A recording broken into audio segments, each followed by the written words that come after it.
स्वागत है दोस्तों जेएस नॉवल वर्ल्ड में, जहां हर कहानी में छुपा है रोमांच, हंसी के ठहाके और थोड़ी सी थ्रिल। तो तैयार हो जाए, क्योंकि अब शुरू होने वाला है एक नया किस्सा जो आपको ले जाएगा हंसी और रोमांच से भरी इस दुनिया में। मैं यहाँ तुम्हारे पिता के आदेश पर तुम्हारी रक्षा के लिए हूँ। उनके सीधे आदेश के बिना मैं नहीं जाऊंगा। बूढ़े आदमी, तुम्हें बात करने का तरीका सुधार लेना चाहिए। बार बार तुम्हारे पिता कहना बंद करो। वीर की भौहें तन गईं, उसने सामने वाले व्यक्ति को घूर कर देखा। हीरालाल थोड़ा चौंक गया, उसे एक शीतलता अपनी ओर बढ़ती महसूस हुई। उसे अपने दिल में कुछ अजीब सा लगा। हालांकि उसे यहाँ अस्थायी रूप से स्थानांतरित किया गया था और उसने शक्तिनगर में पिता पुत्र के बीच हुए टकराव के बारे में सुना था, पर उसकी नज़र में अगर टकराव हुआ भी तो क्या? आखिरकार वे पिता और पुत्र थे, क्या वे सच में पूरी तरह से रिश्ता तोड़ सकते थे? युवा स्वामी, आप काफी असभ्य हो रहे हैं, हीरालाल ने गंभीर चेहरे के साथ ईमानदारी से कहा।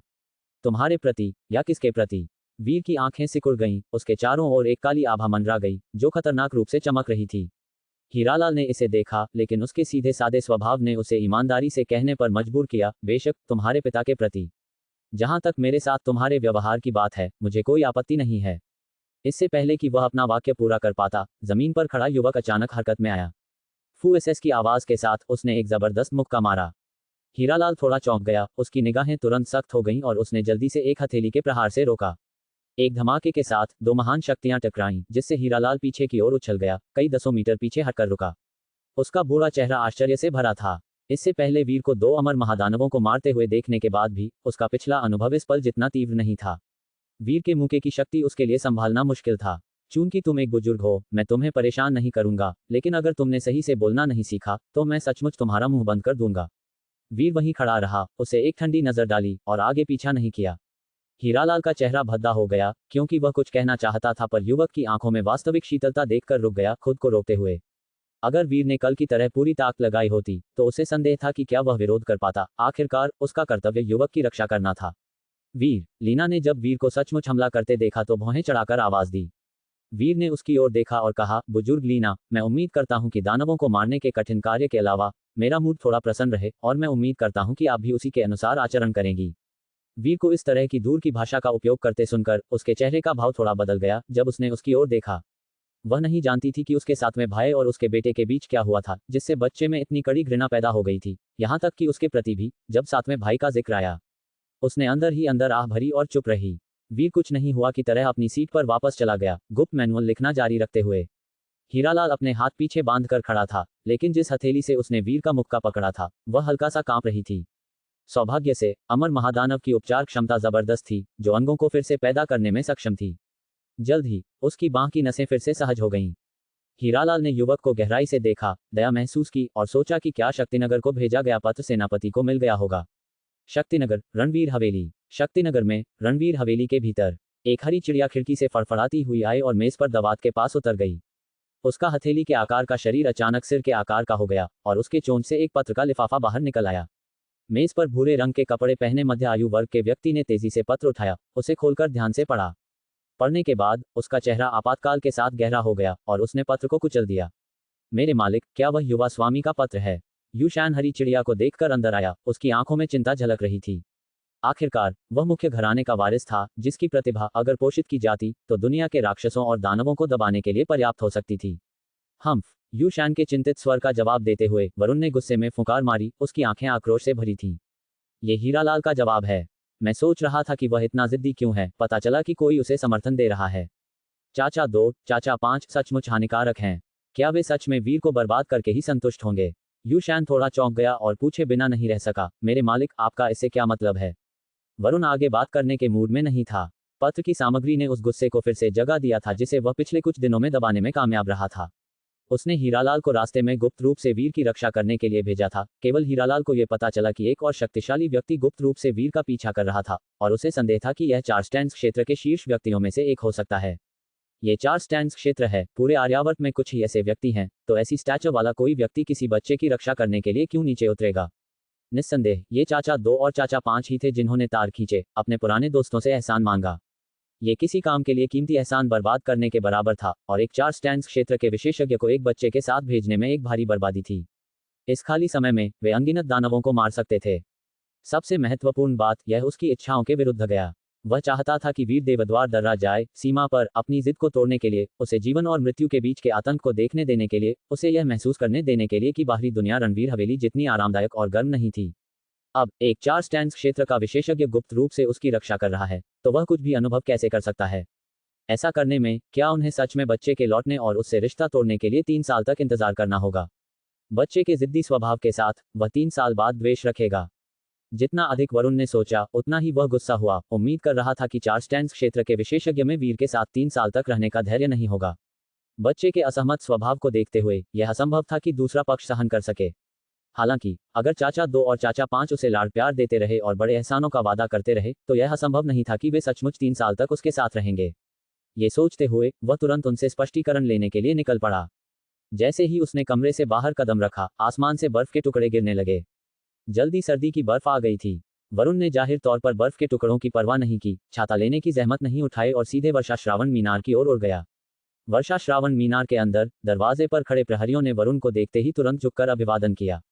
वरुण सीधे 7वीं मंजिल पर गया। उसकी नजर ने चारों ओर देखा, लेकिन उसे अपने दूसरे चाचा की झलक नहीं मिली, जिससे उसका गुस्सा और भड़क गया। वह नीचे की ओर मुड़ा और पूछा, बुजुर्ग कहाँ हैं? पुराने सेनापति मछली पकड़ने गए लगते हैं।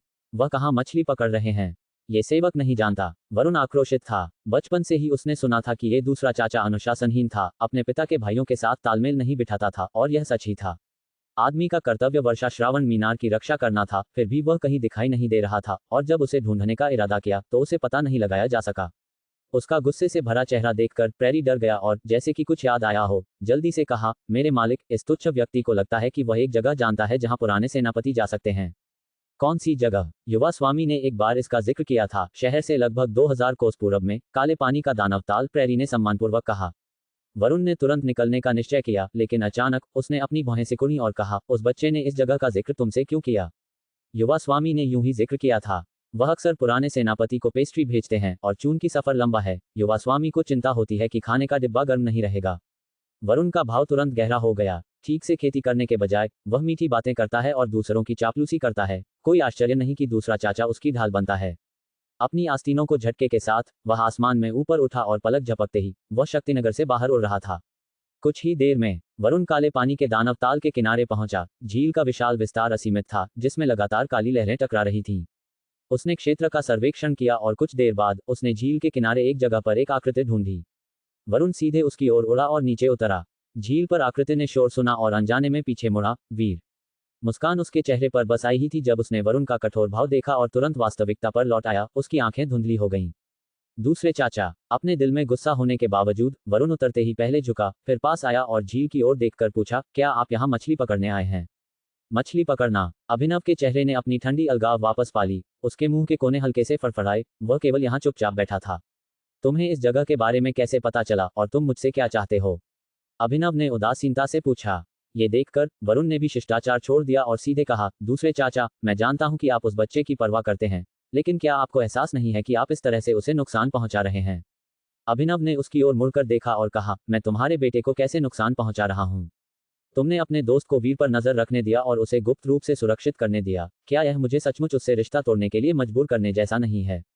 वरुण की आवाज में गुस्सा था। अभिनव थोड़ा चौंक गया, इससे पहले कि उसे बात समझ में आई। जब वीर उस दिन चला गया तो उसने फैंग बोपिंग को छाया में छिपा हुआ देखा था, जिसने वीर को दूर ले जाने के बारे में उससे संक्षेप में बात भी की थी। अपनी कृतज्ञता व्यक्त करने के अलावा उसकी भावनाएं अत्यंत जटिल थीं। फैंग बोपिंग के समर्थन के बिना शायद बच्चा उस दहलीज को कभी पार नहीं कर पाता, लेकिन फैंग बोपिंग की समर्थन करने की इच्छा उसके पिता के सामने वीर को पीड़ित होते देखने की उसकी अक्षमता के कारण हो सकती है। जब बाहरी लोग भी इसे देख नहीं सकते थे तो ये कितनी बड़ी विफलता थी। इन बातों पर विचार करते हुए अभिनव ने वरुण की आंखों में गुस्सा देखा और खुद को हंसने से नहीं रोक पाया, ये कहते हुए, अब तुम्हें डर लग रहा है, वीर को खोने का डर? जब तुम लौटे तो मैंने सुना कि तुमने वीर को थप्पड़ भी मारा, तब तुम्हें डर क्यों नहीं लगा? और इन बीते दिनों में विवरण पूछने के बाद क्या यह इसलिए नहीं था क्योंकि वह छोटी लड़की लाड़ प्यार के कारण अभिमानी थी और उसने राजेश्वरी का अपमान किया था कि वीर ने उसे थप्पड़ मारा? क्या वीर अपनी मां की रक्षा करने के लिए गलत है? जैसे ही उसने बात की उसमें शांति फिर से भावना के साथ उछल गई। उसकी आंखों में गुस्सा चमक उठा। वरुण का चेहरा थोड़ा बदल गया, उसके पास शब्दों की कमी थी। उसने बाद में इस मामले की जांच भी की थी। प्रकाश, अतुल्य और अन्य मौजूद थे इस बिंदु की पुष्टि करते हुए। वास्तव में यह उसके 8वें भाई की बेटी ली रुमिंग थी जिसने पहले राजेश्वरी को अनादरपूर्ण टिप्पणी के साथ उठाया था। इस संबंध में 8वें भाई ने खुद अपनी बेटी को थप्पड़ मारा था। उस दिन अपनी पत्नी के साथ एक बड़ी बहस की थी और तब से उसके घर में उथल पुथल राज कर रही थी। वरुण अब किसी को दोष या फटकार नहीं लगा सकता था और उसे उस थप्पड़ के लिए कुछ पछतावा महसूस हुआ। दूसरे चाचा, मुझे पता है कि मैं एक सक्षम पिता नहीं हूँ, लेकिन मेरा लक्ष्य केवल उसे अच्छी तरह से सिखाना है। मुझे पहले से ही पछतावा है कि मैंने इन वर्षों में उसे पालने और देखभाल करने के लिए अपने पास नहीं रखा। वरुण ने जारी रखा, लेकिन बच्चे का स्वभाव, जैसा कि आपने देखा है, पत्थर जैसा है। अगर आप अपने पुराने दोस्त को उसकी रक्षा जारी रखने की अनुमति देते हैं, तो वह कभी भी बाहरी दुनिया की कठोरता और कठिनाइयों का अनुभव नहीं करेगा। अभिनव ने उसे ठंड से देखा, ये कहते हुए, वह तुम्हारा बेटा है, तुम्हारा दुश्मन नहीं। तुम उसे दुनिया की कठिनाइयों और क्रूरता का अनुभव कराने पर इतना जोर क्यों देते हो? वरुण चौंक गया। मेरी अपनी कोई संतान नहीं है। अगर होती तो मैं उन्हें हर दिन थामना और दुलारना चाहता। अभिनव ने ठंड से कहा, संतान होने का मतलब उन्हें दुनिया की कठोरता और क्रूरता सहने के लिए मजबूर करना नहीं है, बल्कि यह है कि वे अपने माता पिता का प्यार महसूस करें। मैं अतीत में यह नहीं कर सका, इसलिए मैंने कभी शादी नहीं की या बच्चे नहीं किए, क्योंकि मुझे खुद पर एक अच्छा पिता होने का भरोसा नहीं था। लेकिन अब देखकर तुम कहीं ज्यादा अयोग्य हो। वरुण एक पल के लिए शांत हो गया, फिर कहा, दूसरे चाचा, आप कभी पिता नहीं रहे, आप मेरे अच्छे इरादों को नहीं समझते। मैं भी उसके साथ अच्छा व्यवहार करना चाहता हूँ, उन वर्षों की भरपाई करना चाहता हूँ जो उसने अकेले बिताए, लेकिन दयालुता की एक सीमा होनी चाहिए। युद्ध के मैदान के कितने पुत्र अपनी माँओं और पत्नियों द्वारा तरसे जाते हैं, फिर भी वे मैदान पर दफन होते हैं। वह भाग्यशाली है कि उसने मुझे जिंदा लौटते देखा। लेकिन मैं अनिवार्य रूप से एक दिन मर जाऊंगा, और अगर वह बड़ा नहीं होता है, तो वह ली परिवार को आगे ले जाने की जिम्मेदारी कैसे उठाएगा? क्या वह हमारे पूर्वजों की विरासत को संभाल सकता है? अभिनव ने ताना मारा और कहा, तुम कैसे जानते हो कि वह नहीं संभाल सकता अगर तुम कोशिश नहीं करते? वीर उतना कमजोर नहीं है जितना तुम सोचते हो। तुम उसे बिल्कुल नहीं समझते, तुमने उसकी कभी सच्ची परवाह नहीं की है। उसने अपने सामने बर्फ के टुकड़े को पकड़ने के लिए अपना हाथ उठाया और इसे वरुण को दिया। देखो, वरुण बहस करना चाहता था, लेकिन वह चौंक गया और कहा, क्या बर्फ गिर रही है? अभिनव ने कहा, मुझे पता है, वरुण ने जवाब दिया। जिस दिन वह बच्चा गया था, उसके अलावा ये दूसरी बर्फबारी है। अभिनव ने वरुण की ओर देखा और कहा, तुमने पहली बर्फ गिरते ही उसे ली परिवार से बाहर निकाल दिया। अब इस दूसरी बर्फबारी के दौरान तुम मुझसे ये सवाल करने आए हो कि मैंने एक पुराने दोस्त को उसकी रक्षा क्यों करने दी? हाँ, जो अनजान हैं, वे सोचेंगे कि तुम और वह पिता और पुत्र नहीं हो, बल्कि गहरी नफरत वाले शपथ लिए दुश्मन हो। उसने सीधे वरुण की आंखों में देखा और धीरे से कहा, मुझे आश्चर्य है कि इस बर्फबारी को देखकर तुम्हारे दिमाग में आने वाली पहली चीज ये थी कि क्या वह बच्चा ठंडा था और क्या वह सीमा पर ठीक से खा और गर्म रह सकता था। वरुण का चेहरा थोड़ा बदल गया और उसने अपनी मुट्ठियों को कसकर भींच लिया, जैसा कि उसने धीमी आवाज में कहा, तुम्हारे पुराने दोस्त की सुरक्षा के साथ मुझे लगता है कि उसकी यात्रा काफी आरामदायक रही होगी। चार्ल्स स्टैंस क्षेत्र के दानवराज घुसपैठ करने की हिम्मत नहीं करते और हीरालाल के वहां होने से लीना भी मन की शांति नहीं देती, उसकी देखभाल के लिए वहीं रहती है। ये बच्चा कई लोगों के प्यार से तारांकन शावर तारांकन है। उसके लिए थोड़ी सी बर्फ क्या है? अभिनव ने उसे घूर कर देखा और कहा, मेरे उस पुराने दोस्त का जिक्र मत करो। तुमने जिस हीरालाल को व्यवस्थित किया था, उसे केवल तभी कार्य करना चाहिए जब बच्चा घातक स्थिति का सामना न कर रहा हो, है ना? निश्चित रूप से, वरुण ने कहा। नहीं तो वह कठिनाइयों का सामना करने पर पीछे हटना कैसे सीखेगा? अभिनव ने एक गहरी सांस ली और आगे बातचीत जारी नहीं रखना चाहता था और कहा, तुम्हें वापस चले जाना चाहिए। अगर यह महत्वपूर्ण नहीं है तो मुझे फिर से परेशान मत करना। वरुण ने तुरंत कहा, अगर तुम अपने पुराने दोस्त को वापस बुलाओगे और उसे लाड़ प्यार देना बंद करोगे, तो मेरे पास तुम्हें ढूंढने का कोई कारण नहीं होगा। अभिनव ने ठंड से हंसा और कहा, क्या तुम सच में सोचते हो कि मेरा पुराना दोस्त केवल मुझे खुश करने के लिए वीर की देखभाल कर रहा है? वरुण ने अपनी भौहें उठाईं, ये कहते हुए, क्या ऐसा हो सकता है चाचा कि आप सुझाव दे रहे हैं कि वीर ने आपके पुराने दोस्त से दोस्ती कर ली है? वह चार्ल्स स्टैंस क्षेत्र का एक मजबूत प्राणी है, उसकी परवाह कौन करेगा? अभिनव आक्रोशित था, लेकिन उसने आखिरी पल में अपने शब्दों को रोका। फैंग बोपिंग की पहचान को प्रकट करना असुविधाजनक था, क्योंकि इससे आवश्यकता से अधिक समस्या हो सकती थी। तुम जा सकते हो, अभिनव ने ठंड से कहा, निश्चित रहो, मेरा पुराना दोस्त जानता है कि वह क्या कर रहा है। वह सामान्य स्थितियों में हस्तक्षेप नहीं करता है, केवल तभी जब चार्ल्स स्टैंस क्षेत्र का एक दानवराज सीमा पार करता है। चार्ल्स स्टैंस क्षेत्र के एक दानवराज में घुसपैठ करने की हिम्मत नहीं है, वरुण ने कहा। क्या होगा अगर वे करते हैं? अभिनव ने उससे आंखें मिलाईं। वरुण का भाव थोड़ा बदला और अचानक वह शांत हो गया। रानी रुक्मिणी के लिए पूछताछ के परिणाम जल्द ही बाहर आने चाहिए, है ना? इस सारी ऊर्जा के साथ तुम अपने बेटे के लिए न्याय की तलाश में बेहतर होगे। जहां तक दिव्य रक्त के मामले की बात है, क्या तुम सचमुच मानते हो कि वीर ने उसे कहीं से झूठा बदनाम किया? अभिनव ने ठंड से कहा। वरुण, ये सोचते हुए उसकी आंखों में एक चमक आ गई, लेकिन कुछ नहीं कहा, बस झुका, मुड़ा और अपनी आस्तीन के एक झटके के साथ उड़ गया। अभिनव ने दूसरे की आकृति को गायब होते देखा, उसके चेहरे पर ठंडक दूर हो गई, जैसा कि उसने आह भरी। उसकी निगाहें उसके सामने दानव ताल पर पड़ी और फिर धीरे धीरे वह उसके किनारे एक गड्ढे की ओर बढ़ी। जहां वरुण खड़ा था उससे ज्यादा दूर नहीं, वह मछली पकड़ने का मंच था जहां उसका बेटा मछली पकड़ता था। दूसरे चाचा, मैंने एक और हुक पर पकड़ लिया है। हाँ, दूसरे चाचा, आओ देखो, इस बार यह एक बड़ा लगता है। दूसरे चाचा, ये पका हुआ है, आओ और खाओ। अभिनव की आंखों के किनारे लाल हो गए क्योंकि उसने गहराई से महसूस किया कि बच्चे के चरित्र के साथ वह शायद फिर कभी वापस नहीं लौटेगा। महान आर्यावर्त साम्राज्य की शाही पवित्र नगरी। महान आर्यावर्त साम्राज्य की शाही पवित्र नगरी में भव्य महल के भीतर नाग चमड़ी के लंबे कालीन के किनारों पर नागरिक और सैन्य अधिकारी खड़े थे। विभिन्न राज्यों के मामलों की रिपोर्ट करने के बाद अब वे एक भयंकर बहस में लगे हुए थे। जहां पनाह, 6 दिन बीत चुके हैं, अब आपके लिए निर्णय लेने का समय है। वह मार्शल दंड का राजकुमार अभी अभी उत्तर यवन में विजयी युद्धों से लौटा है, तीसरे रैंक के ड्यूक तक ऊंचा उठाया गया है।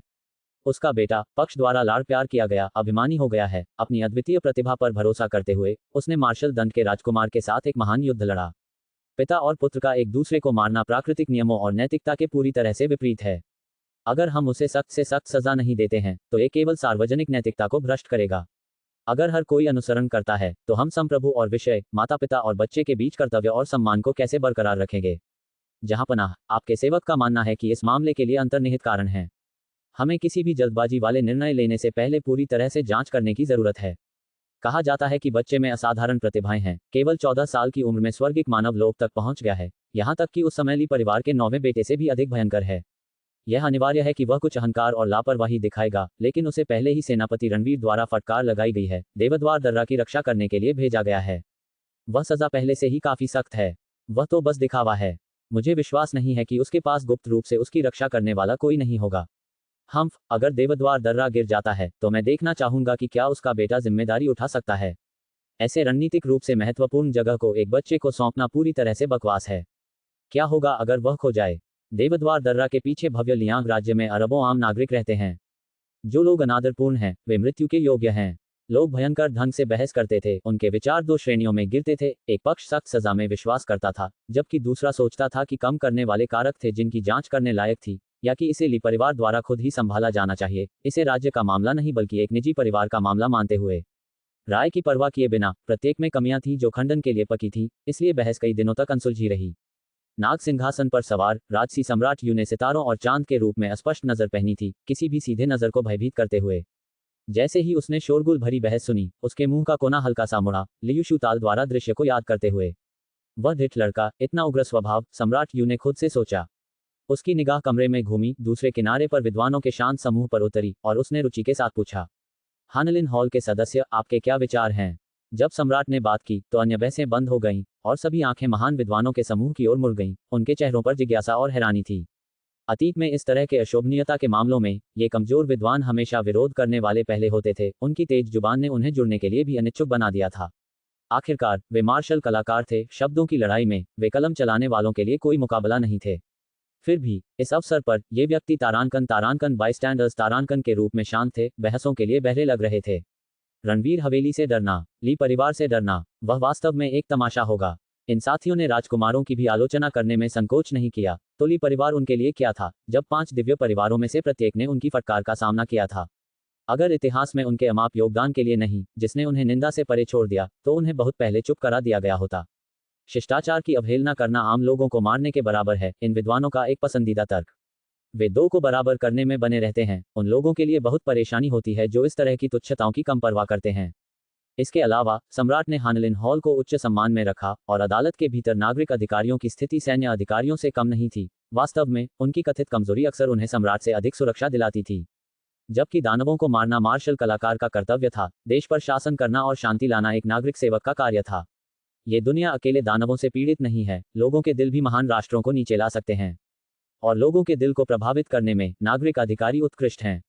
जहां पनाह के जवाब में हम मानते हैं कि वीर अपनी युवा अहंकार के बावजूद निश्चित रूप से अहंकार में लिप्त एक निकम्मा नहीं है। उसकी आकांक्षाएं 10,000 कोस में फैले बादलों जितनी असीम हैं और वह एक देशभक्त और सहानुभूतिपूर्ण दिल रखता है। निश्चित रूप से इस संघर्ष के पीछे एक कारण है और हम उम्मीद करते हैं कि जहां पनाह पूरी तरह से जांच करेंगे और इस युवक को न्याय देंगे। एक ठहराव के बाद हानलिन हॉल के महामात्य ने सम्मानपूर्वक आगे कदम बढ़ाया और अपने प्रतिनिधि के रूप में बात की। ये सुनकर अदालत में हर कोई चौंक गया। क्या ये वही हानलिन हॉल था जिसे वे जानते थे? क्या ये वही हठी महामात्य था जिससे वे परिचित थे? उसे एक जादू के असर में होना चाहिए। महामात्य, क्या आपको पता है कि आप क्या कह रहे हैं? इससे पहले कि सम्राट बोल पाता, लियांग जोऊ के एक सैन्य गवर्नर जो पहले सख्त सजा के लिए बहस कर चुके थे, बाहर खड़े हुए, ये कहते हुए, एक पुत्र अपने पिता को घायल करता है, कारण जो भी हो, उसे अपने ही पिता के खिलाफ तलवार नहीं खींचनी चाहिए, है ना? वह उसका अपना खून और मांस है। वास्तव में, अगर इसे भी बर्दाश्त किया जा सकता है, तो वे भविष्य में क्या अत्याचार नहीं करेंगे? एक और व्यक्ति ने जल्दी से टोकते हुए कहा। सम्राट के होंठ एक फीकी मुस्कान में क्षण भर के लिए मुड़े। इससे पहले कि उसने खुद को संभाला, किसी का ध्यान नहीं गया क्योंकि किसी ने भी उस पर आंखें टिकाने की हिम्मत नहीं की। भावहीन होकर बोलते हुए उसने पूछा, आदरणीय अधिकारी, आप ऐसी प्रशंसा के लिए क्या सबूत देखते हैं? जहांपनाह के जवाब में, हमारे पास निश्चित रूप से सबूत है। महामात्य ने घृणा से लियांग जोऊ के सैन्य गवर्नर को देखा, उसकी आंखें तिरस्कार से भरी थीं। हालांकि वह खुद एक नागरिक अधिकारी था, सम्राट यू के समर्थन के साथ, मार्शल कलाकारों में से एक ने भी उस पर हाथ उठाने की हिम्मत नहीं की।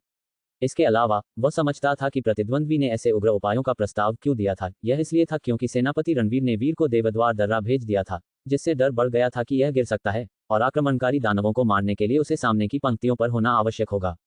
ओह, क्या सबूत? सम्राट यू ने रुचि के साथ पूछा। सभा में उपस्थित सभी लोग चकित थे। उनके दंड के प्रस्ताव के पीछे अपने विचार थे, यहाँ तक कि सेनापति रणवीर के करीबी मंत्री भी अधिक से अधिक वीर को सिर्फ इसलिए माफ कर सकते थे कि वह नादान था, दुलार से बिगड़ा हुआ था, और स्वाभाविक रूप से चंचल था। पर यह बादलों जैसा ऊंचा इरादा और लोगों के लिए देशभक्ति की चिंता कहाँ से आ गई? इन सड़े हुए रूढ़िवादी विद्वानों से ऐसी प्रशंसा करवाना आसान नहीं था। आचार्य रामू ने सम्मानपूर्वक कहा, महाराज, कुछ दिन पहले मेरा एक शिष्य शक्तिनगर से कविताओं का एक संग्रह लेकर लौटा है। मेरे शिष्य के अनुसार इस संग्रह की सभी कविताएं ली परिवार के छोटे मालिक द्वारा लिखी गई हैं। उसने इसे अच्छी तरह से परखा है, इसमें कोई झूठ नहीं है। ओह, सम्राट विक्रमादित्य आश्चर्यचकित हुए। वह युवक वास्तव में कविता कर सकता था। उनके मन में शतरंज निश्चित रूप से कविता लिखने से कहीं अधिक कठिन था। बेशक, वह अपने सामने कवि सभा के विद्वानों के सामने यह विचार बिल्कुल प्रकट नहीं कर सकते थे, अन्यथा वे तर्क वितर्क करके उनका सिर फोड़ देंगे। ये कविता संग्रह पाकर मैं, एक बूढ़ा आदमी, केवल शर्मिंदा महसूस करता हूँ। हम विद्वान हर दिन संतों की किताबें पढ़ते हैं, दुनिया की विशाल नदियों का अवलोकन करते हैं, और फिर भी अंत में हम एक ऐसे बच्चे जितने प्रतिभाशाली और व्यापक सोच वाले नहीं हैं जो पूरे दिन एक आंगन में बैठता है। वास्तव में हम महाराज का सामना करने के लायक नहीं हैं। आचार्य रामू ने बोलते हुए अपना हाथ थोड़ा उठाकर अपना चेहरा ढांक लिया, एक शोकपूर्ण और पछतावे वाला भाव दर्शाया। भीड़ ने देखा, स्तब्ध रह गए। ये बूढ़ा आदमी जरूर किसी जादू के वश में आ गया होगा। उन्होंने अपने मुंह से शर्मिंदा शब्द कब सुना है? मेरे मंत्री, रहस्य मत रखो, जल्दी बताओ, इसका कारण क्या है? सम्राट विक्रमादित्य ने आग्रह किया। ये देखकर आचार्य रामू ने अपनी चौड़ी आस्तीन से कविता संग्रह निकाला और दोनों हाथों से प्रस्तुत किया।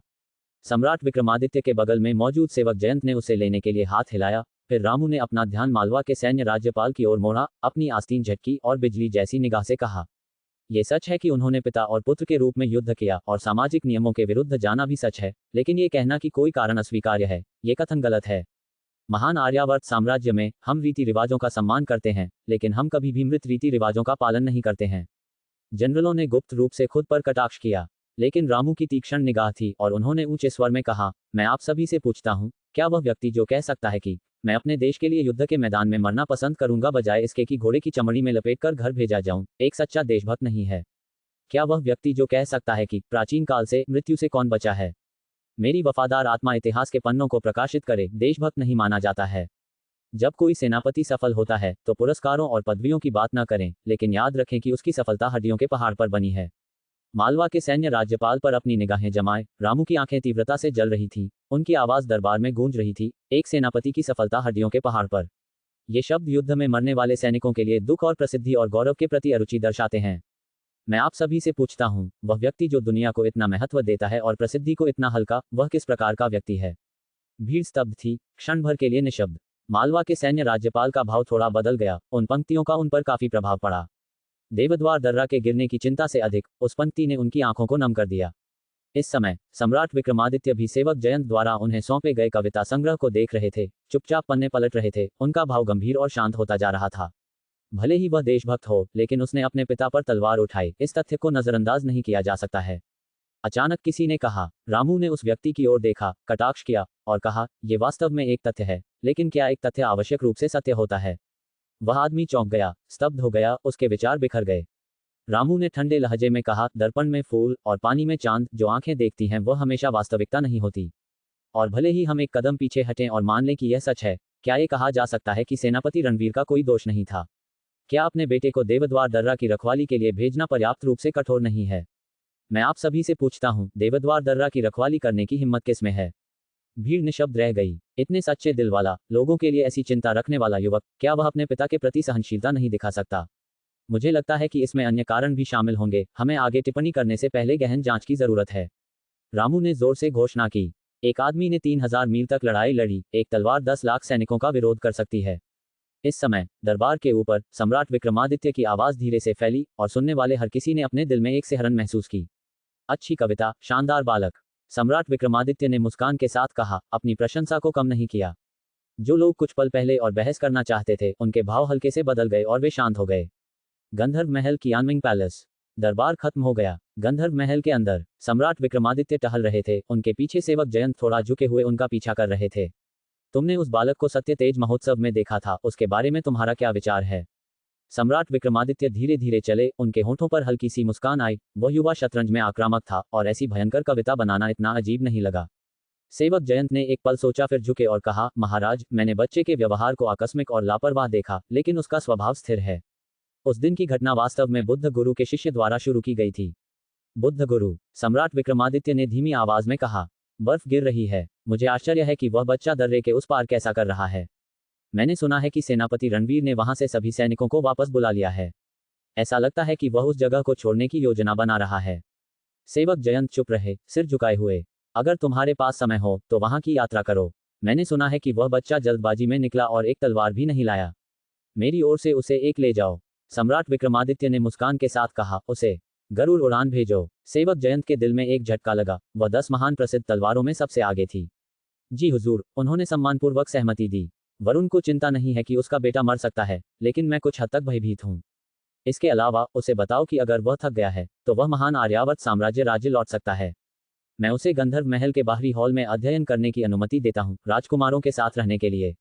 सेवक जयंत की पुतलियां थोड़ी सिकुड़ गईं, लेकिन उन्होंने अभी भी सम्मानपूर्वक सहमति दी।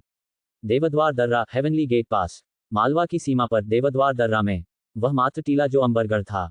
भारी बर्फ गिरी, शिविर में तंबुओं को ढक लिया, एक दिन पहले गिरे दानवों के शवों को भी ढक दिया। बर्फ गिर रही है। वीर ने साधना तकनीक लिखना बंद कर दिया, अपने शक्ति का उपयोग करके हिमपात को कागज को छूने से रोका। बर्फीले दिन में मछली पकड़ना असुविधाजनक है। वीर ने खुद से बुदबुदाया, शक्तिनगर की दिशा में एक नजर डाली। आज तुम दोनों को भी चले जाना चाहिए, लीना ने वीर और हीरालाल से कहा। वीर ने चुपचाप उसे देखा। लीना हल्के से मुस्कुराए और कहा, कल जब तुम उनके ठिकाने को खत्म करने गए थे, तो क्या तुमने नागनाथ साधु मंदिर की स्थिति के बारे में पूछा था? त्रय अमर लोक में एक से अधिक महादानव हैं। तुमने चीता स्वामी को मारा, जो उस बूढ़े ड्रैगन का घोड़ा था, और वे निश्चित रूप से बदला लेंगे। इन सभी वर्षों में उन्होंने पूर्ण पैमाने पर हमला शुरू नहीं किया है। मुझे संदेह है कि वे जानबूझकर ऐसा कर रहे हैं। क्या तुम कारण जानती हो? वीर ने पूछा। कई संभावनाएं हैं। पहला, उत्तर हिम देश से अधिक जीवित बलि की मांग करना।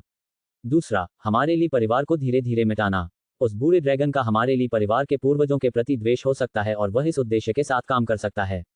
वीर ने सिर हिलाया। लेकिन आज वे शायद गुस्से में आएंगे और कोई कसर नहीं छोड़ेंगे, लीना ने कहा। जैसे ही उसने बोलना समाप्त किया, जमीन एक पल के लिए जोर से हिलती हुई लगी। उन तीनों ने एक साथ शिविर के बाहर की ओर देखा। कई विशाल और ऊंची आकृतियां उनकी दृष्टि के किनारे पर दिखाई दी। वे आ गए। लीना की आंखें थोड़ी सिकुड़ गईं, उसकी उंगलियां तलवार की मूठ पर कस गईं। अत्यधिक दानवी आभा बिना किसी छिपाव के आई, काले बादलों की तरह क्षेत्र को ढक लिया। 4 ऊंची आकृतियां शिविर के बाहर खड़ी थीं। लीना और हीरालाल की आंखें गंभीर थीं क्योंकि वे आगे बढ़े, सूक्ष्म रूप से वीर को अपने पीछे ढालते हुए। वीर का इरादा उनकी सुरक्षा पर निर्भर रहने का नहीं था। उसने अपने बगल में रश्मि को पकड़ी हुई साधना तकनीक सौंप दी, फिर छोटे सफेद लोमड़ी के सिर को धीरे से थपथपाया। उसने अपने पैर के पास पड़ी सुअ दांत तलवार उठाई, जो उससे भी ऊंची थी। 2 अक्षय लोक से, 2 अविनाशी लोक से। लीना ने लोकों की पहचान की। हीरालाल, क्या तुम एक अक्षय लोक वाले को संभाल सकते हो? लीना ने पूछा। मैं एक को रोक सकता हूं, लेकिन मारना मुश्किल हो सकता है, हीरालाल ने गंभीरता से कहा। लीना ने वीर की ओर देखा। हीरालाल और मैं अक्षय लोक से 2 को दूर ले जाएंगे। तुम उन्हें रोकने की पूरी कोशिश करना, और जब मैं एक को मार दूंगी तो मैं तुम्हें मजबूत करने आऊंगी।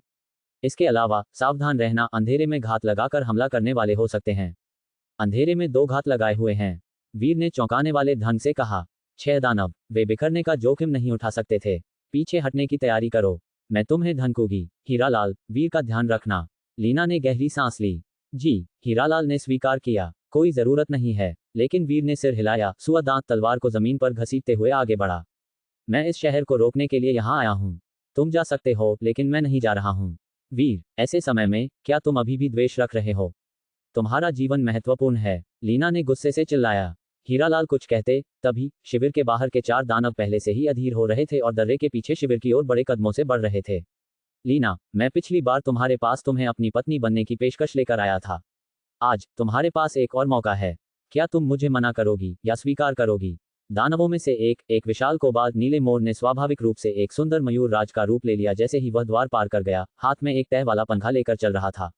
मैं तुम्हारी पत्नी बनने पर विचार कर सकती हूँ, लेकिन पहले अपने दहेज के रूप में अपने बगल में उस बदसूरत प्राणी को मार डालो। लीना ने ठंडे लहजे में कहा। मयूर राज के बगल में एक विशालकाय मंडूक दानव खड़ा था, जिसकी पूंछ एक बिच्छू के हुक की तरह थी।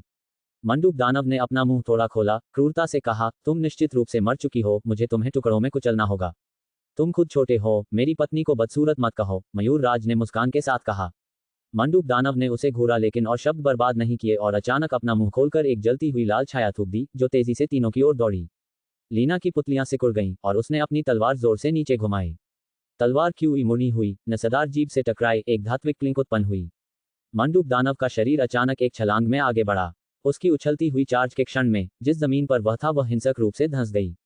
10 गज दानव कौशल, विशालकाय मेढक दहाड़ा, उसकी दानवी ऊर्जा विशालकाय हाथियों की छाया में संघनित हो गई। पहाड़ जैसे शरीर भयानक गति से चार्ज कर रहे थे। वीर, लीना और हीरालाल सभी तेजी से ऊपर कूद गए। मछली पकड़ने का अनुभव जोड़ 412। वीर की आंखों के सामने एक पैनल अधिसूचना पॉप हुई। चार्ज करने वाले विशालकाय मेढक ने उसके रास्ते में छोड़ी गई छिपी हुई रेखाओं को छू लिया था।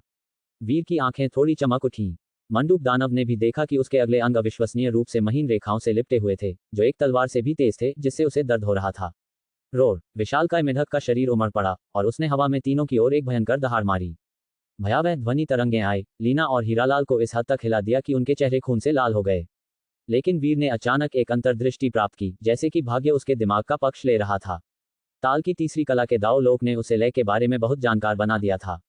उस भीषण ध्वनि विस्फोट के तहत उसने अचानक अपने पूरे शरीर में ऊर्जा की रेखाओं को प्रेरित किया, 84,000 छिद्रों को चैनलों के रूप में उपयोग करके एक दहाड़ निकाली। दहाड़, ये दहाड़ एक भयंकर बाघ या एक सच्चे ड्रैगन की तरह थी, जैसे कि दुनिया की हवा एक शरीर से बुनाई कर रही हो, जैसे जीवन की विस्फोटक ध्वनि की पराकाष्ठा। मेढक का हाहाकार जबरदस्ती फट गया, उसकी ध्वनि तरंगें वीर की दहाड़ से टूट गईं। लीना और हीरालाल दोनों ने प्रतिक्रिया दी, चौंक गए और राहत मिली। सीकिंग डेथ, लीना और हीरालाल दोनों की आंखों में हत्या का इरादा फूट पड़ा और उन्होंने अपने हमले शुरू कर दिए। वीर ने भी अपनी तलवार लहराई, तलवार की रोशनी को हिमस्खलन की तरह बरसाते हुए। एक पल में आकाश पंखों से भर गया, जैसे एक बर्फ का पहाड़ गिर गया, तेजी से विशालकाय मेढक के मुंह के पार चला गया। एक तेज क्लिंक की आवाज उसके मुंह के अंदर उठी। तलवार क्यूई ने उसके तेज दांतों को चीर दिया। उसके मुंह के अंदर के नर्म मांस पर अब कई छोटे तलवार के घाव थे। ये तलवार का वार अगर यह स्वर्गिक मानव लोक के दानव के खिलाफ होता तो उसे मौके पर ही टुकड़े टुकड़े कर देता। वीर ने अपने हमले को जारी किया। लीना और हीरालाल के हमले के छोटे अंतराल के दौरान मछली पकड़ने की रेखा को तुरंत पीछे हटा लिया। संघनित ऊर्जा की रेखा, एक दिव्य हथियार लोहे की चेन की तरह, उसके अगले अंगों के चारों ओर लिपट गई, लगातार उसके मुंह और आंखों की ओर खींच रही थी और कुंडली मार रही थी। मछली पकड़ने की रेखा के सामने ऊर्जा संघनित हुई, एक शातिर और घुमावदार विस्फोटक हुक में बन गई। यह क्या चीज है? मंडूक दानव क्रोधित था, उसके सामने के अंगों को अविश्वसनीय रूप से महीन रेखाओं से उलझा हुआ महसूस कर रहा था, जो एक तलवार से भी तेज थे। मेम साहब, मेरे पास आओ। जैसे ही लीना विशालकाय मेढक पर वार करने की तैयारी कर रही थी, मयूर राज अचानक सामने चमक उठा और अपने तह वाले पंखे को लहराया, जिससे तलवार के ब्लेड के खिलाफ चिंगारी टकराए। लीना की आंखों में ठंडी रोशनी भड़क उठी क्योंकि उसने गुस्से से उस पर हमला किया। मयूर राज को पीछे हटना पड़ा। इस बीच जमीन गड़गड़ाई क्योंकि विशालकाय बैंगनी आंखों वाला पागल वृषभ दानव भी खुरों को भड़काते हुए हमला करने के लिए आ गया। नाम परिवर्तन सूची, लिस्ट ऑफ नेम चेंजर्स। आपके अनुरोध के अनुसार कहानी में उपयोग किए गए चरित्र, स्थान और वस्तु के नाम का अनुवाद और आधुनिकीकरण किया गया है। यह एक और अप्रतिम लोक दानव था, जिसके सींगों से इस समय एक बैंगनी दानवी कोहरा निकल रहा था और वह हीरालाल की ओर लपका। पर वह ज्यादा दूर नहीं लपका था कि उसका अगला खुर किसी चीज से टकराया और वह लड़खड़ाते हुए लगभग गिर पड़ा। उसके अगले खुर पर एक हल्का सा रक्त का निशान उभरा। वृषभ दानव ने नाराजगी से अपने खुर की ओर देखा, उसकी नजरें चारों ओर घूमी, पर उसे कुछ भी नहीं दिखा जिसने अभी उसके रास्ते को रोका था, जो कि बेहद अजीब था। नागनाथ साधु के निर्देशों को याद करते हुए उसने लापरवाह होने की हिम्मत नहीं की और अचानक उसका शरीर एक काली चमक से घिर गया, जिससे धरती में कंपन हुआ और टीलों जैसी पृथ्वी की कीलें ऊपर उठकर चारों ओर फैल गईं। जमीन फट गई और शिविर में बचे हुए तंबू भी अचानक उभरी पृथ्वी की कीलों से फटकर अलग हो गए, जो बाहर की ओर एक निशान बनाते हुए फैलीं। वीर ने महसूस किया कि उसकी लगाई हुई एक और मछली पकड़ने की डोर टूट गई है, पर उसने ध्यान नहीं दिया। वह एक ही समय में 2 अमर महादानवों का शिकार नहीं कर सकता था। उस डोर पर लगाई गई शक्ति कम थी और इस समय उसका सारा ध्यान उसके सामने बैठे विशालकाय मेढक पर था। उसने मछली के कांटे को कुशलता से घुमाया, जो पैनी कीलों की तरह लगातार ऊपर की ओर चढ़ रहा था। विशालकाय मेढक की त्वचा की सतह पर रक्त के धब्बे बना रहा था और उसकी आंख की ओर बढ़ रहा था। विशालकाय मेढक ने कांटे को देखा। करीब आधा मीटर व्यास के उस विशाल कीलदार मुड़े हुए कांटे को देखकर वह चकित और क्रोधित दोनों हो गया। ये किस प्रकार का हमला था? उसे हजारों सालों से दबी हुई कोई प्राचीन स्मृति याद आई, जो उसके दिल में उभर रही थी। उस समय वह सिर्फ एक छोटा दलदली मेढक था, जिसे एक विद्वान जैसे दिखने वाले युवक ने लगभग पकड़ ही लिया था। हरामखोर! विशालकाय मेढक ने दहाड़ा, मृत स्मृति से त्रस्त होकर। अब जब वह अमर बन चुका था, उसने लंबे समय से ऐसी चीज नहीं देखी थी। कोई अभी भी उसे पकड़ने की हिम्मत कैसे कर सकता है? वह पहले वाला छोटा दलदली मेढक नहीं था। विशालकाय मेढक जोर से कूदा, उसकी दानवी शक्ति सतह को चीरते हुए बाहर निकली और मछली के कांटे को दूर फेंक दिया। मछली के कांटे मछली की डोर की तरह छिपाने में आसान नहीं होते हैं। वीर के चेहरे पर हल्का तनाव आ गया। कांटे का फेंका जाना उसकी उम्मीदों के भीतर था, क्योंकि यह एक जबरदस्ती मछली पकड़ने के प्रयास के बराबर था। शिकार का कांटा न काटना पूरी तरह सामान्य था। ठीक से चारा नहीं लगाया गया। वीर ने तुरंत अपनी गलती समझ ली। मछली का कांटा बहुत जल्दी उजागर हो गया था। इसे कुछ और चीज के रूप में छिपाना चाहिए था। ये सोचते हुए वह हिल उठा और उसने कई दानवों के शवों को बुलाया और उन्हें विशालकाय मेढक की ओर फेंक दिया। ये दानव शव पिछले दिन के बचे हुए थे। कुछ का वजन 10 टन था, पर अपनी सच्ची शक्ति के बल पर वह उन्हें आसानी से नियंत्रित कर सकता था। फेंकते समय वीर ने सच्ची शक्ति से रूपांतरित मछली के कांटे को एक उड़ती हुई सुई के आकार में बदल दिया और उसे दानव शवों के बीच में गाड़ दिया। पहले उसे उनके शरीर के अंदर जड़ने की योजना बनाई। ओ छोकरे! फणीश्वर की आवाज वीर के कानों में आई। फणीश्वर पूरे समय किनारे से देख रहा था और वीर को इतनी तनावपूर्ण लड़ाई की स्थिति में एक अमर को निशाना बनाते हुए आराम से मछली पकड़ते हुए देखकर वह आश्चर्य से मुस्कुराए बिना नहीं रह सका। इस युवा साथी की मछली पकड़ने की महत्वाकांक्षाएं तो उसकी महत्वाकांक्षाओं से भी बड़ी थीं। हालांकि वीर के कार्यों ने उसे भी मजा लेने के लिए बेचैन कर दिया। वीर ने फणीश्वर के शब्द सुने पर मुस्कुराया। वह यह आराम से इसलिए कर पा रहा था क्योंकि फणीश्वर उसे कवर कर रहा था। सूं करके उड़ती सुई के आकार का मछली का कांटा दानवों के शवों के साथ विशालकाय मेढक के शरीर में घुस गया। पर वह सिर्फ कुछ दर्जन सेंटीमीटर ही अंदर गया, जो विशालकाय मेढक के बड़े आकार को देखते हुए महज ऊपरी था। भले ही उसकी कांटा बनाने की तकनीक मत्स्य साधना लोक के 5वें चरण से बड़ी हुई थी, पर उसकी अपनी शक्ति केवल स्वर्गिक मानव लोक में थी। मछली की डोर को ऐसी हद तक परिष्कृत करना कि वह आसानी से न टूटे, अपने आप में एक उपलब्धि थी। मर विशालकाय मेढक अपनी त्वचा में घुसी बाहरी वस्तु को महसूस करके हैरान और गुस्से से भर गया। अचानक उसने सड़न का एक बड़ा पैच थूका, जिससे एक तीखी बदबू और तेजाब निकला, जो जमीन पर गिरकर उसे काला कर गया, जैसे कंकड़ अत्यधिक गर्मी से पिघल गए हों। हीरालाल सहायता प्रदान करना चाहता था, पर वह पृथ्वी की कीलों से अवरुद्ध था। लगातार हमलों ने उसे बचने का कोई मौका नहीं दिया। उसका चेहरा अचानक बदल गया। इसी बीच एक चौथे दानव ने अपनी चाल चली। यह एक बड़ा मम्मी युक्त दानव था, जिसके शरीर पर सड़े हुए छेदों से अनगिनत कीड़े, काले बहुपैर वाले सेंटीपीड जैसे जीव रेंग रहे थे और इधर उधर भाग रहे थे। इस समय उसने अपना हाथ हिलाया, अपने शरीर से भूतों की लहरें छोड़ी, जो अखाड़े के केंद्र की ओर उड़ रही थीं। हीरालाल ने उन्हें काटने के लिए अपनी तलवार घुमाई, पर तलवार भूतों के आर पार हवा को काटने जैसी गुजर गई। फिर भी भूतों ने उस पर हमला किया, उसे कुतरने लगे, यहाँ तक कि उसका कवच भी विरोध नहीं कर सका। हीरालाल भयभीत हो गया, ये जानते हुए कि यह एक अत्यंत दुर्जय दिव्य आत्मा हमला था। उसने तेजी से अपनी दिव्य आत्मा को अर्पित किया, अपनी दिव्य शक्ति को लपटों में संघनित किया, अपनी तलवार की धार को ढका और फिर से उसने घुमाया। कुछ भूतों को चीरने में कामयाब रहा, पर उनकी संख्या अंतहीन लग रही थी। वे लगातार बड़े मम्मी युक्त दानव से उड़ रहे थे, जिससे वह अभिभूत हो गया। 2 महादानवों के संयुक्त हमले ने उसे तेजी से खतरनाक स्थिति में धकेल दिया। उसी क्षण छाया में छिपे 2 दानवों ने अचानक चाल चली। उनमें से एक तेंदुए की तरह हीरालाल की ओर लपका। उसकी चाल बहुत तेज थी। हीरालाल हवा को चीरने की आवाज सुनकर उसकी आंख की पुतलियां सिकुड़ गईं। वह घबराकर मुड़ा तो उसने देखा कि एक भयंकर खुला हुआ मुंह उसकी ओर आ रहा है, उसे एक ही बार में निगलने की कोशिश कर रहा है। जैसे ही हीरालाल ने महसूस किया कि उसका खून ठंडा पड़ रहा है, अचानक उसके सामने कूदा हुआ खुला मुंह किसी चीज से टकरा गया। एक अजीब मुद्रा लेते हुए उसे अचानक ऊपर खींच लिया गया। ऐसा लगा जैसे किसी रस्सी ने उसका सिर फंसा लिया हो और उसे एक ही पल में हवा में उछाल दिया हो। विशालकाय भेड़िए जैसे दानव ने सदमे में देखा। ऊपर की ओर घूरते हुए उसने बादलों के बीच एक आकृति को धुंधला सा बैठे हुए देखा। बादलों के बीच बैठे, फुर्सत से सब कुछ पकड़ते हुए। कांटा लगा। फणीश्वर ने हल्की हंसी छोड़ी। दानवों को मछली पकड़ने का एहसास उन्हें सीधे मारने से कहीं ज्यादा संतोषजनक लगा। अपनी शक्ति से वह आसानी से दुश्मन को मौत के घाट उतार सकता था, जिससे उपलब्धि का कोई एहसास नहीं होता था। पर हीरालाल के पीछे मछली का कांटा गाड़ना और दुश्मन के उत्सुकता से जाल में फंसने से पहले कुछ कदम आगे बढ़ना बहुत रोमांचक था। दानवों को मारना मुश्किल नहीं था। इन दानवी प्राणियों के साथ कठपुतलियों की तरह खेलना, उन्हें बुद्धि के युद्ध में मात देना, सचमुच संतोषजनक था। ये वह एहसास था जिसे फणीश्वर प्यार करता था, और यह फुर्सत के क्षणों में उसका सबसे बड़ा शगल था। इस समय विशाल भेड़िए जैसा दानव बेतहाशा संघर्ष कर रहा था, क्योंकि उसे आकाश में ऊंचा खींचा जा रहा था। पर फणीश्वर उसे इतनी आसानी से भागने नहीं देने वाला था, खासकर तब जब वह बच्चा किनारे से देख रहा था। अगर उसने उसे अब आजाद होने दिया तो वह उस नटखट बच्चे से कभी उबर नहीं पाएगा। जोर से खींचने के बजाय फणीश्वर ने धीरे से अपनी शक्ति कांटे तक पहुंचाई, जिससे वह दुश्मन के शरीर में और गहरा घुस गया। कांटे से फैली दिव्य आत्मा की शक्ति ने दुश्मन की दिव्य आत्मा को उसके शरीर के भीतर मजबूती से बंद कर दिया, जिससे भागना असंभव हो गया।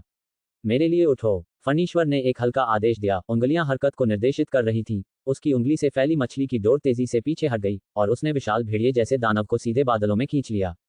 कांटे ने दानव के आंतरिक अंगों को लगभग फाड़ दिया था, जो उसके शरीर की हर नस और हड्डी में गड़ गया था, जिससे उसे ऐसा लग रहा था जैसे उसे सीख पर टांग दिया गया हो, आजाद होने में असमर्थ। वह भयभीत था और असहनीय दर्द में था। बादलों के ऊपर बैठे बूढ़े व्यक्ति को घूर रहा था। उसका दिल आतंक से भरा था। महान महान पूर्वज, मेरी जान बख्श दो। वह दयनीय ढंग से भीख मांगने लगा। उसका शरीर हिंसक रूप से कांप रहा था। हालांकि उसे शक था कि मानव जाति की ओर से घात हो सकता है, अन्यथा वे चीता स्वामी को मारने की हिम्मत क्यों करते। पर उसने कभी कल्पना भी नहीं की थी कि घात लगाने वाला कोई चतुर्स्तंभ लोक का बूढ़ा व्यक्ति होगा। मैं, एक मछुआरा, कभी खाली हाथ वापस नहीं आता। एक बार कांटा फेंक दिया जाए तो उसे कुछ पकड़ना ही चाहिए। फणीश्वर ने शांत भाव से, हल्की मुस्कान के साथ कहा। विशाल भेड़िया समझ नहीं पाया, पर इससे उसका पूरी तरह डर के मारे कांपना नहीं रुका। इसी बीच नीचे भयंकर लड़ाई में लगे कई दानवों ने भी अपने साथी को आकाश में खींचे जाते हुए देखा, और उन्होंने दहशत में ऊपर देखा। वहां बैठी छोटी सी आकृति एक तारे जैसी लग रही थी। उसकी उपस्थिति उन पर लाखों पहाड़ों के वजन की तरह भारी पड़ रही थी। चतुर्स्तंभ लोक। दानवों के चेहरे डर से पीले पड़ गए। उनकी आंखों में गहरा आतंक झलक रहा था। वृषभ दानव तेजी से भागने के लिए मुड़ा। विशालकाय मेढक ने भी एक अजीब चीख निकाली। दहाड़ते हुए, तुच्छ बोलते हुए उसने भी कूदकर भागने के लिए बेतहाशा संघर्ष किया। पर जैसे ही वीर ने फणीश्वर को कार्रवाई करते देखा, उसने विशालकाय मेढक की चालों का अनुमान लगा लिया था और पहले ही उसके भागने के अपेक्षित रास्ते में कांटा और डोर गाड़ दी थी। अपनी घबराहट में विशालकाय मेढक वीर के युद्धाभ्यासों पर ध्यान नहीं दे पाया और हिंसक रूप से कूदा तो बीच रास्ते में ही कांटे से बिंध गया। जबरदस्त आघात ने मछली के कांटे को उसके पेट में गहरा धकेल दिया। वीर की आंखों में आश्चर्य और खुशी की एक झलक दिखाई दी, क्योंकि उसने तेजी से मछली के कांटे को मेढक के पेट के अंदर विभाजित कर दिया, जो फैलते हुए पंजों की तरह जड़ गया और उसके मांस और अंगों को मजबूती से जकड़ लिया। मछली की डोर से संचरित जबरदस्त बल ने अनजाने में वीर को आगे खींच लिया। वह सैकड़ों मीटर तक घिसकता रहा, इससे पहले कि वह खुद को स्थिर कर पाया। उसकी नसें ऊर्जा से भर उठी, क्योंकि उसने अपनी साधना तकनीक के सप्त तारा दीप्ति गुण को सक्रिय किया। इसे तेजी से 7 बार घुमाया। 8वीं शक्ति लहर नाटकीय रूप से बढ़ गई। उसने डोर को जोर से खींचा। विशालकाय मेढक को बनाए रखने और उसे बाहर निकालने के लिए दृढ़ था। दर्द होता है, विशालकाय मेढक दर्द में चिल्लाया, पूरी तरह से भयभीत था। ऊपर बूढ़े आदमी की आकृति पाताल लोक के न्यायाधीश जैसी लग रही थी, जिससे मृत्यु की तीव्र आभा निकल रही थी, और वह क्रोधित भी था और उन अजीब तकनीकों से घबराया हुआ भी था जो उसके भागने में बाधा डाल रही थी। उसने बदले में मछली की डोर के साथ संक्षारक विष थूका, उसे घोलने की कोशिश की। हालांकि वीर ने एक साथ कई और मछली की डोरियां निकालीं। पतली होने के बावजूद उन्हें संघनित करने के लिए बड़ी मात्रा में सच्ची ऊर्जा की आवश्यकता थी, और वह बहुत ज्यादा या बहुत लंबी डोरियों को बनाए नहीं रख सकता था। जब वह खींच रहा था, तभी शिविर के बाहर से एक गहरी ड्रैगन की दहाड़ आई। तुरंत बाद अराजक हवाओं से बनी ब्लेडों जैसी शक्ति का एक बवंडर छा गया। फणीश्वर, जो डोर को लपेट रहा था, उसने अपनी आंखें सिकुड़ी और एक ठंडी फुफकार निकाली। एक निश्चित शक्ति उसकी आवाज में गूंजती हुई लग रही थी, बाहर की ओर लहर बना रही थी, घातक ठंड को दूर कर रही थी। मुझे उम्मीद नहीं थी कि यह तुम होगे। शिविर स्थल के बाहर एक दूर जगह से एक गहरी आवाज आई। इस आवाज को सुनकर लीना का चेहरा पीला पड़ गया। वह नागस्वामी भी वास्तव में आ गया था। सिर्फ एक सवारी की मौत के कारण नागस्वामी हजारों मील की यात्रा करके छाया में छिप गया था। अगले ही पल लीना को कारण समझ में आया। दूसरे पक्ष ने शायद सोचा कि जब उन्होंने चीता स्वामी को मारने की हिम्मत की, तो उनके पास जरूर कुछ सहारा होगा, इसीलिए वह जांच करने आया था। कुछ सहारा? लीना ने बादलों की ओर देखा, जहां एक साधारण रूप वाला भूरे रंग का वस्त्र पहने व्यक्ति बैठा था। उसका चेहरा अस्पष्ट था। वह पहचान नहीं पाई कि वह कौन था, पर वह जानती थी कि वह व्यक्ति चतुर्स्तंभ लोक से था। वे वास्तव में एक चतुर्स्तंभ लोक के शक्तिशाली विशेषज्ञ को हर समय गुप्त रूप से अपनी सुरक्षा करते हुए रखे हुए थे। लीना कई सालों से इस जगह की रखवाली कर रही थी, कई बार मौत से बची थी, फिर भी चतुर्स्तंभ लोक से किसी ने कार्रवाई नहीं की। जाहिर है, ये बुजुर्ग वीर का पीछा करते हुए आया था। क्या वह सातवें भाई द्वारा भेजा गया कोई व्यक्ति था? पर क्या सातवें भाई ने पहले ही हीरालाल को नहीं भेज दिया था? जैसे जैसे लीना के दिमाग में विचार मंथन कर रहे थे, उसकी आंखों के सामने के दानवों ने नागस्वामी के प्रहार का फायदा उठाया और तेजी से अपनी जान बचाने के लिए भागे। पलक झपकते ही शिविर स्थल से बाहर निकल गए। केवल विशालकाय मेढक, जो वीर की मछली की डोर से फंसा हुआ था, पल भर के लिए भागने में असमर्थ था। अपने साथियों को भागते हुए देखकर उसकी आंखों में घबराहट ने उन्हें खून से लाल कर दिया, क्योंकि उसने दहाड़ पर दहाड़े मारी। घुसपैठ करने की हिम्मत, क्या तुम मरना चाहते हो? बादलों के भीतर से फणीश्वर की आवाज बर्फीली ठंडी आई। मैंने घुसपैठ नहीं की है, मैं बस कुछ अवज्ञाकारी बच्चों को अनुशासित करने आया हूं, तुम और मैं। गहरी आवाज ने कहना शुरू किया, पर इससे पहले कि वह खत्म कर पाता, यह अचानक रुक गई, जैसे काट दी गई हो। धमाके के साथ जमीन हिंसक रूप से हिल उठी, एक 10 तीव्रता वाले भूकंप की तरह जिसने धरती और पहाड़ों को हिला दिया। इसके बाद दूर से एक भयंकर ड्रैगन की दहाड़ आई। तुम भी एक दानव हो, फिर भी तुम मानव जाति की सेवा करते हो। गूंजती हुई आवाज के साथ एक हजारों फुट ऊंचा नीला हरा तलवार का प्रकाश उभरा, जो मीलों दूर से भी दिखाई दे रहा था। एक तलवार की शक्ति आकाश में उड़ान भर रही थी। तलवार की शक्ति नीचे की ओर फटी, जैसे धरती को 2 हिस्सों में बांट देगी। आसपास का जंगल खुला कट गया लग रहा था, एक बहुत लंबी खाई छोड़कर। जल्द ही बाद हवा से पानी के झरने प्रकट हुए, जो झरनों की तरह नीचे गिर रहे थे। दहाड़, नदी जैसे झरने के भीतर एक ड्रैगन की दहाड़ सुनी जा सकती थी, इतनी जोर से गूंज रही थी कि वीर, लीना और अन्य लोगों ने दसियों मील दूर अपने दिलों में हल्की थरथराहट महसूस की। इस ड्रैगन की दहाड़ के बाद दूर से एक और जमीन हिला देने वाला कंपन आया। जमीन पर फिर से वार हुआ लग रहा था, जिससे वीर और अन्य लोगों के पैरों के नीचे के कंकड़ उछलने लगे। फिर सब कुछ शांत हो गया, पर इससे पहले कि कुछ पल गुजर पाते, 2 दर्दनाक चीखें तेजी से एक के बाद एक गूंजी, शुरू होते ही अचानक कट गईं। शिविर स्थल के बाहर के जंगलों में एक मौत का सन्नाटा था, एक अकथनीय स्थिरता। वीर, लीना और अन्य सभी के चेहरे गंभीर थे, क्योंकि उन्होंने चौकी से जाने वाले रास्ते की ओर देखा।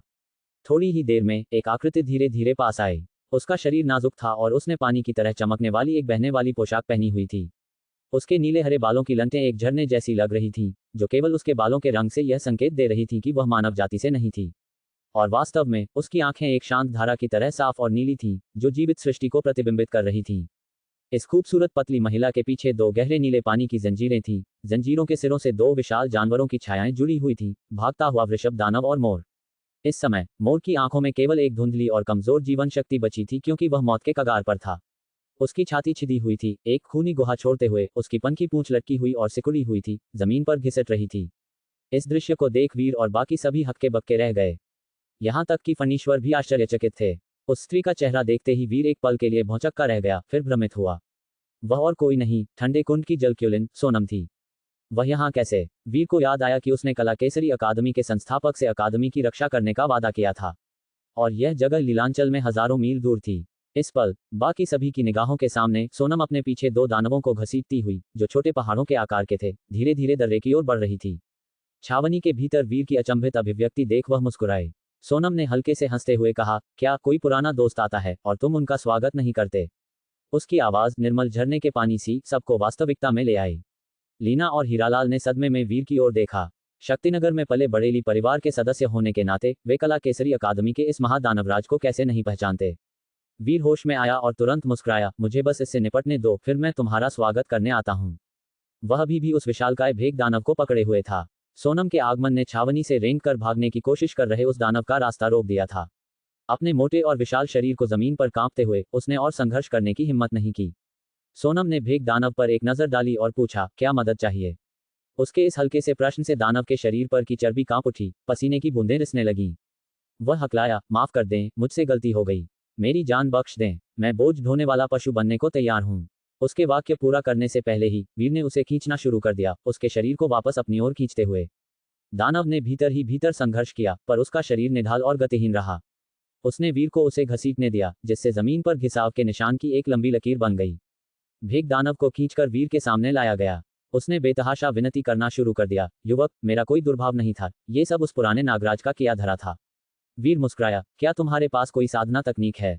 भेग दानव चौंक गया, फिर बोला, मेरे पास है, पर हम दानवों की साधना तकनीकें केवल हमारे लिए ही उपयुक्त हैं। वीर ने उसे टोक दिया, अगर तुम्हारे पास है तो मुझे देखने दो। भेग दानव ने वीर को संदेह से देखा और थोड़ा हिचकिचाया। वीर ने शांति से कहा, मुझे अभी दो। युवक के भीतर की हत्या की इच्छा को भांपकर भेग दानव कांप उठा। वह सहजता से मुस्कुराया, मुझे अभी याद आया, मेरे पास एक पोथी है। कहते हुए उसने अपना मुंह खोला और उसकी जीभ ने एक बड़ी साधना तकनीक की पोथी बाहर निकाली, जो बलगम से ढकी थी। वीर ने वस्तु नियंत्रण की शक्ति से बलगम को हटाकर पोथी को किनारे रख दिया। ये सब करने के बाद वह संक्षिप्त रूप से मुस्कुराया और अचानक शूल कुत्ता तलवार उठाए और भयंकरता से दानव की ओर झपटा। दानव दहाड़ा, ये सब तुम्हारी गलती है, अगर मैं मर भी गया तो मैं तुम्हें खा जाऊंगा। उसी क्षण उसने मुंह खोला और जहरीली धुंध का एक विशाल बादल बाहर निकला। धुंध पानी की एक चमक से बाधित हो गई। ये सोनम थी जिसने हस्तक्षेप किया। तुरंत बाद पानी का एक प्रवाह भेग दानव के मुंह में घुस गया और एक ही पल में दानव का शरीर अचानक सूजने लगा और फूलने लगा। फिर वह चीख उठा, उसकी आंखों से रक्त के तीर निकले। जल्द ही भेग दानव का शरीर पूरी तरह से झुलस गया, उसकी आंखें भी सिकुड़कर झुर्रीदार हो गईं। वीर सोनम की ओर मुड़ा, मैं इसे स्वयं संभाल सकता था। सोनम हंसे बिना न रह सकी, देखो तुम मुझ पर इल्जाम लगा रहे हो। वीर ने सिर खुजाया, माफ करना, आज के लिए मैं तुम्हारा आभारी हूं। माफी की जरूरत नहीं, अगर मैं आज नहीं भी आती तो तुम सुरक्षित होते। सोनम ने बादलों के ऊपर फणीश्वर को देखा और कहा, मुझे उम्मीद नहीं थी कि कोई और तुम्हारा ध्यान रख रहा है। ऐसा लगता है कि मेरा आगमन सही समय पर नहीं हुआ। वीर ने तुरंत मुस्कुराते हुए कहा, वह सच नहीं है। तुम्हारे बिना वे महादानव भाग गए होते। वैसे तुम यहाँ कैसे आई? क्या तुम अभी उस पुराने नागराज से लड़ रही थी? वह पुराना नागराज किनारे से जासूसी कर रहा था। मैं एक अचानक हमला करना चाहती थी, पर वह बहुत सतर्क था, सोनम ने अफसोस जताते हुए कहा। फणीश्वर हल्के से मुस्कुराए और बोले, तुम बहुत विनम्र हो। सोनम ने उन्हें एक नजर दी और अचानक फणीश्वर की पहचान ली। उसने वीर की ओर देखा और मुस्कुराए बिना न रह सकी। सोनम ने कहा, मैं तुम्हें एक तलवार साधना पुस्तिका देने आई हूँ। वीर आश्चर्यचकित था, एक तलवार साधना पुस्तिका? क्या तुम भूल गए? तुम कला केसरी अकादमी में एक मानद शिक्षक हो। हमारे पिछले समझौते के अनुसार एक बार जब तुम अपनी शिक्षा पूरी कर लोगे तो तुम्हें कला केसरी की अद्वितीय तकनीक मिल सकती है। सोनम हवा में तैरते हुए वीर के सामने उतर गई। वीर ने कहा, लेकिन मैंने तो केवल 2 कक्षाएं ही लीं। उसके वाक्य पूरा करने से पहले ही सोनम ने अपनी हथेली पलटी और कहीं से एक तलवार पुस्तिका निकाल ली। वीर ने नाम पर नजर डाली, ये वास्तव में कला केसरी की अद्वितीय तकनीक ताइजी ब्रह्मांड तलवार थी।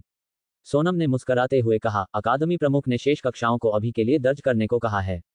जब तुम्हारे पास समय हो तो तुम वापस जाकर पढ़ा सकते हो। वीर ने तलवार पुस्तिका ले ली, धन्यवाद। लीना और हीरालाल की आंखें थोड़ी संकरी हुईं।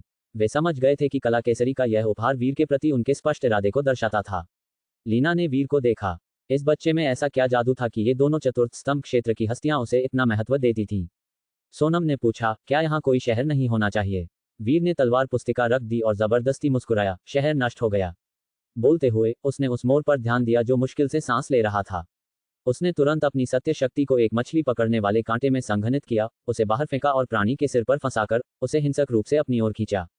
फणीश्वर ने देखा कि वीर लगभग मृत दानव को भी मछली पकड़ रहा है और वे अवाक महसूस किए बिना नहीं रह सके।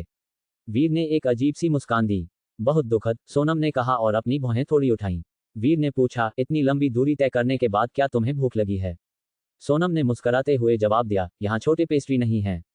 वीर ने मुस्कुराते हुए कहा, मैं तुम्हारे लिए कुछ बना सकता हूँ, हालांकि यहाँ कोई सामग्री नहीं है, इसलिए तुम्हें पहले कुछ इकट्ठा करने में मदद करनी होगी। सोनम ने कहा, मुझे लगता है कि तुम इस अवसर का लाभ उठाकर मुझसे एक जत्था इकट्ठा करवाना चाहते हो। पकड़े जाने पर वीर का चेहरा थोड़ा लाल हो गया, सुख साझा है ना? और कठिनाइयाँ? वीर ने मुस्कुराते हुए कहा, मैं उन्हें संभाल लूंगा। सोनम ने उसे एक पल तक देखा, फिर हंस पड़ी। बादलों के ऊपर फणीश्वर ने सोनम को हल्का सा सिर हिलाया और फिर गायब हो गए। सोनम से मिलने के बाद वीर उसे छावनी ले आया। उसने वीर से सहजता से पूछा, तुम मुझे कितने समय तक यहाँ चाहते हो? वीर ने बिना सोचे समझे जवाब दिया, बेशक, जितना लंबा हो सके उतना बेहतर। सोनम ने अपने होंठ सिकोड़े और मुस्कुराई, लगता है मेरा आना बस सोने पे सुहागा है। वीर मुस्कुराया, इस सीमा पार की धूल भरी मीलों में शायद तुम्हारी सुंदरता की ही कमी है। सोनम ने वीर को एक हल्की सी घूरन दी और फिर कहा, मैं यहाँ आधे साल से ज्यादा नहीं रुकूंगी। वीर ने हंसते हुए कहा, इस आधे साल के दौरान तुम जो चाहो खा सकती हो। मुझे छोटे खस्ता केक चाहिए।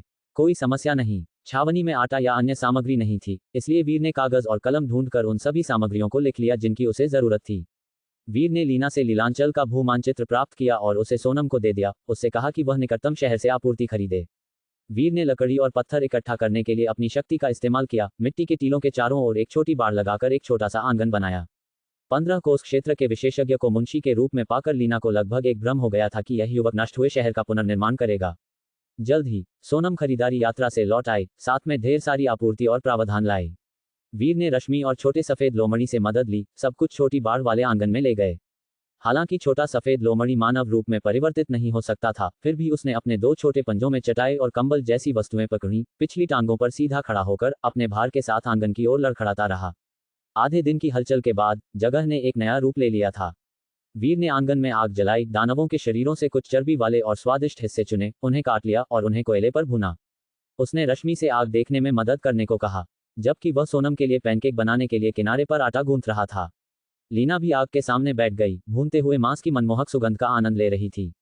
अपने बगल में व्यस्त युवक को आटा गूंथते हुए देखकर उसे अचानक ऐसा महसूस हुआ जैसे ये सब एक सपना हो। कौन कल्पना कर सकता था कि एक दिन इस खतरनाक दर्रे पर उसे ऐसे इत्मीनान के पल मिलेंगे। जल्द ही आटा तैयार हो गया। वीर ने पैनकेक पकाने के लिए एक तवा लगाया और सोनम के लिए खस्ता केक बनाने के लिए तेल के साथ दूसरा शुरू किया। उसने सुगंध बढ़ाने के लिए मिश्रण में कुछ बारीक कटा हुआ धनिया और अन्य मसाले मिलाए। तो दोस्तों, ये था आज का सफ़र जेएस नॉवल वर्ल्ड के साथ, जहां हर कहानी में होता है ट्विस्ट और थोड़ी सी मस्ती। अगर आपको मज़ा आया तो लाइक, शेयर और सब्सक्राइब करना मत भूलिएगा। मिलते हैं अगले एपिसोड में, तब तक बने रहिए जेएस नॉवल वर्ल्ड की अद्भुत दुनिया के साथ।